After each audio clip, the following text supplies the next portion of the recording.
শুরু হয়ে গেল 2027 সেন্সাস।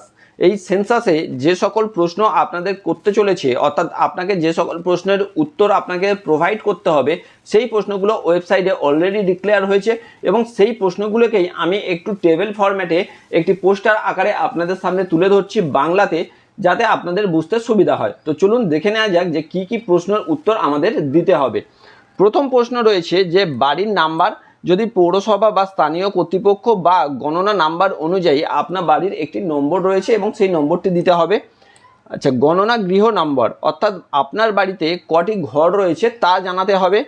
গণনা গৃহের মেঝের প্রধান উপাদান অর্থাৎ আপনার মেঝটা মাটির না আপনার প্লাস্টার করা নাকি আপনার পাথর বসানো, সেগুলো কিন্তু আপনার বর্ণনাতে দিতে হবে।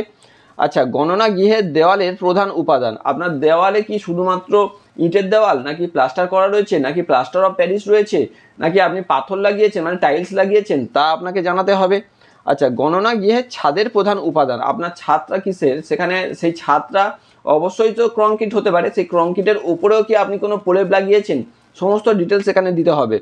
তারপরে গণনা গৃহের ব্যবহারের নির্ধারণ মানে বাসযোগ্য অবাসযোগ্য, মানে আপনি যে গৃহেতে থাকছেন সেটা কতটা ভালো মানে ঠিকঠাক রয়েছে না ভেঙে চুরে গেছে, সেটা রিপেয়ার প্রয়োজন বা কীরকম ঘর, আপনার ঘরটা ঠিকঠাক আছে কিনা সেটা জানাতে হবে, মানে কন্ডিশন বলা যেতে পারে। আচ্ছা, গৃহস্থলীর সাধারণ বসবাসকারী মোট সংখ্যা কত, ওই বাড়িতে মানে আপনার বাড়িতে আপনার পরিবারে কতজন লোক বসবাস করছে সেটা জানাতে হবে। গৃহস্থলীর প্রধান ব্যক্তির নাম, গৃহস্থলীর প্রধান ব্যক্তির লিঙ্গ, গৃহস্থলীর প্রধান ব্যক্তি যে কোন জাতি, তপশিলি জাতি, উপজাতি বা কি জেনারেল কাস্ট, মানে অ্যাকচুয়ালি কাস্টটা জানতে চাইছে। গণনা গৃহের মালিকানার অবস্থা, গণনা গৃহের কে মালিক, অবশ্যই আপনার যে হেড অফ দ্য ফ্যামিলি হবে হয়তো তার নামেই হবে, সেই মালিকানা কার নামে রয়েছে বাড়িটি। গৃহস্থলীর একান্ত দখলে থাকা বসবাসযোগ্য কক্ষের সংখ্যা, মানে আপনার বাড়িতে অনেকগুলো ঘর থাকতে পারে, হয়তো দেখা যাচ্ছে কোনো ঘর গুদাম ঘর হিসাবে রয়েছে, সেটা তো বসবাসযোগ্য নয়, সেক্ষেত্রে বসবাসযোগ্য ঘর কতগুলো সেটা দিতে হবে। গৃহস্থলীতে বসবাসকারী বিবাহিত দম্পতির সংখ্যা, আপনার ওই বাড়িতে বিবাহিত দম্পতি কতজন আছে তা দিতে হবে। পানীয় জলের প্রধান উৎস, আপনার পানীয় জল কোথা থেকে পাচ্ছেন, সরকারের তরফ থেকে আসছে বা ডিপ টিউবওয়েল করা আছে বা কি করা রয়েছে, পানীয় জলের উৎস পাওয়া যায় কি না, মানে পানীয় জলের উৎসে আপনার যেটা সরকারি প্রকল্পের যে জল সেটি আপনার বাড়িতে আসে কি না।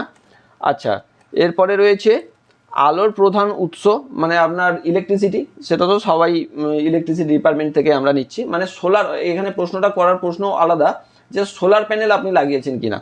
আচ্ছা, ল্যাটিন ব্যবহারের সুবিধা আছে কিনা, বাথরুম আছে কিনা, ল্যাটিনের ধরন আপনার বাংলা মডিউল নাকি আপনার ইংলিশ মডিউল সেটা জানতে চাইছে, যে কুমোট পায়খানা রয়েছে কিনা। আচ্ছা, বর্জ্য জল নিকাশের ব্যবস্থা ড্রেনেজ সিস্টেম আছে কিনা, স্নানের সুবিধা আছে কিনা বা বাথরুমে সেই ফেসিলিটি রয়েছে কিনা।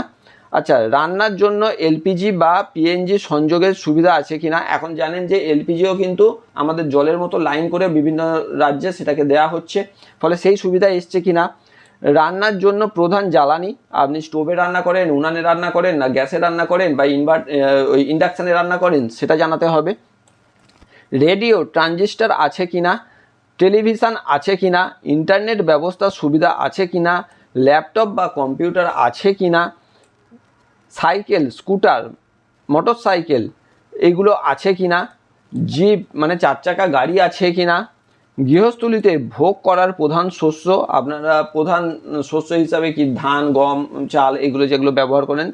আচ্ছা, মোবাইল নম্বর, যেটা কিন্তু শুধু গণনা সংক্রান্ত যোগাযোগের জন্য, কোনো রকম প্রয়োজন হলে যাতে গণনা সংক্রান্ত যোগাযোগ করা যায় তার জন্য এই যে ফোন নম্বরটি সেটি দেওয়া হবে, অন্য কোনো পারপাসে ইউজ হবে না, সেটা তারা ডিক্লেয়ার করছে। তো যে প্রশ্নগুলি করা হয়েছে খুবই সাধারণ প্রশ্ন, জনগণনায় এটা কিন্তু দিতেই হয়। এর পরবর্তী একটা ফেজে আরও কিছু প্রশ্ন হয়তো আসতে পারে। তো প্রথম ফেজে যে প্রশ্নগুলি এসছে সেগুলো দেখালাম আপনাদেরকে। এই প্রশ্নগুলি সেলফ ইনুমেরেশন করে আপনাকে প্রথমত আপনার নিজস্ব অ্যাক্টিভিটিতে জমা করতে হবে বা অনলাইন করতে হবে, তারপরে কিন্তু আবার ফিজিক্যাল চেকিং বা সেগুলোর তথ্যগুলো কিন্তু ভেরিফাইড হবে।